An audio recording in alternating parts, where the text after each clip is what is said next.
ती सेवा, तीच अवस्था पुरुषांची आहे. गुरुचरित्र वाचण्यापेक्षाही जे मनापासून प्रहरे करतात त्यांना महाराज झुकतं माप देतात.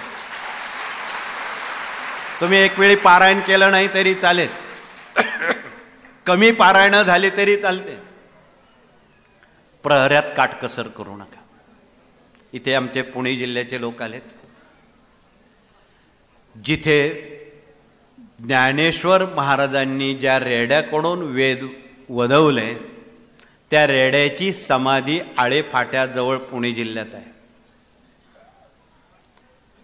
माऊलींना जाऊन 750 वर्ष झाली रेड्याला जाऊन.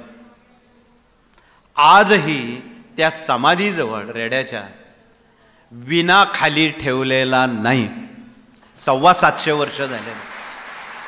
काही लोक 2-2 दिवस तो विना बाळगतात, कोणी किती दिवस तो विना घेऊन ती सेवा रुजू करतात. त्यांना ज्ञानेश्वर भावंडांचा साक्षात्कार होतो आजही, का ते संजीवन समाधी घेतलेली आहे.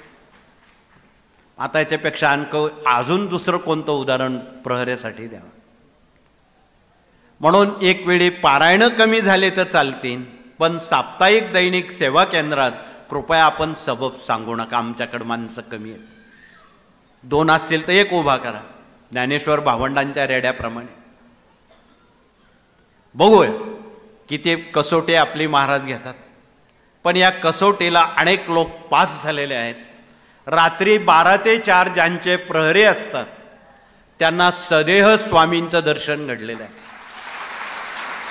त्यावेळी आमच्या या फोटोवाल्यांनी स्वामींचे फोटो ज्यावेळी मोठ्या फोटोचे घेतले त्यावेळी कोरी करकरीत कॉपी त्या ठिकाणी होती. महाराज नव्हते, महाराज फिरत होते. काही पुरावे आहेत, त्या फोटो ब्लँक होते. मग या गोष्टीला काय म्हणू. आणि एवढं सांगून जर आपण आपल्या सवलती किंवा सुविधा जर वापरत असो, मग आपल्यासारखे शतमूर्ख आपणच. म्हणून कृपया असं होणार नाही. त्या नियमावलीत आपण बसतो का हे आपण आपल्या मनाला विचारावं.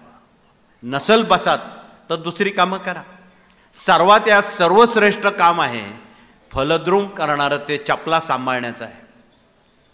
तुम्हाला पूर्वी आठवत असेल, इंदिरा गांधी प्रधानमंत्री असताना सुवर्ण मंदिरांच्या गुरूंनी तत्कालीन